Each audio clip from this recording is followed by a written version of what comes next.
श्री शिवाय नमस्तुभ्यम। जय महाकाल। कैसे हैं आप सभी लोग। देखिए, आप सभी को पता है कि 5 अगस्त 2025 के दिन पड़ रही है श्रावण मास की पुत्रदा एकादशी। साल में पड़ने वाली 24 एकादशी में से 2 पुत्रदा एकादशी होती है, जिसमें पहली जो पड़ती है साल में वो पड़ती है पोष के महीने में और दूसरी होती है श्रावण मास के महीने में। और इस श्रावण मास के महीने की पुत्रदा एकादशी के दिन जितने भी पति पत्नी जोड़े इस उपाय को सुन रहे हैं ना, आज के दिन करना बिल्कुल भी मत भूलना। मात्र 2 बेलपत्र खा करके ये उपाय करना है, पूज्य गुरु जी की कथा से सुन करके और समझ करके।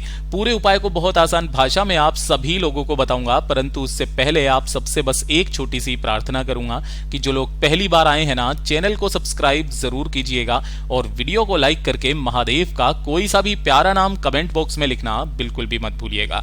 पूज्य गुरुजी ने कहा कि पुत्रदा एकादशी के दिन अगर कोई भी पति पत्नी जोड़ा है जिनके संतान नहीं हो रही है, संतान की प्राप्ति अगर वो करना चाहते हैं। अब ये वाला जो उपाय पूज्य गुरुजी ने कहा था कि एक तो वो उपाय बताया था जो वो सफेद आंकड़े की जड़ को आपको कमर से बांध करके रखना है, ठीक है। और ये वाला जो उपाय है ये केवल पुत्रदा एकादशी के दिन किया जाता है संतान प्राप्ति के। जिनके संतान नहीं हो रही है, वो चाहते हैं कि उनकी गोद भर जाए, संतान प्राप्ति की उनकी कामना पूरी हो जाए, तो माता को यह उपाय करना है। मात्र 1 दीपक आपको तैयार करना है, जिसके अंदर आपको गोल बाती लगानी है, यानी कि फूल बाती, और इसके अंदर आपको भरना होगा घी, ठीक है।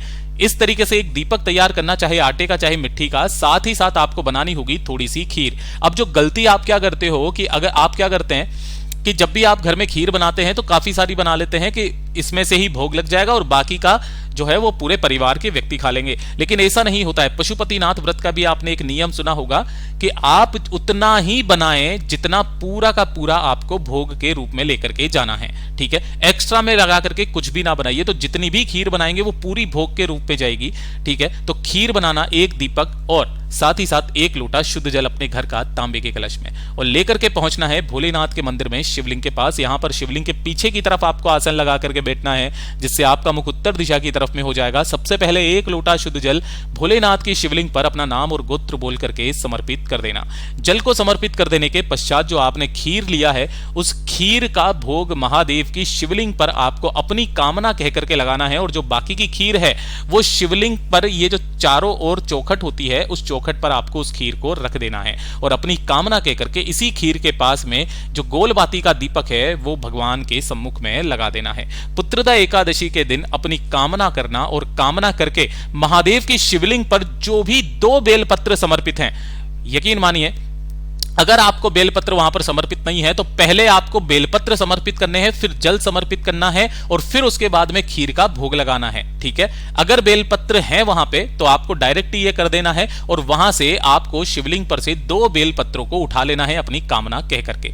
2 बेलपत्र उठा करके आपको मंदिर से जब आप वापस आएंगे तो शिवालय की चौखट पर ही बैठ करके 1 बेलपत्र आपको, जो स्त्री कर रही हैं उन्हें वहीं पर बैठ करके शिवलिंग को देखते हुए 1 बेलपत्र चबा चबा करके खा लेनी है और जो दूसरी बेलपत्र है उस दूसरी बेलपत्र को अपने पति को खिला देनी है। उसके पश्चात आपकी जो कामना होगी पुत्र प्राप्ति की वो निश्चित रूप से पूरी होगी। पूज्य गुरु जी का बहुत अद्भुत और अचूक उपाय है, जरूर कीजिएगा। वीडियो पसंद आए तो लाइक करना, चैनल को सब्सक्राइब जरूर कीजिएगा।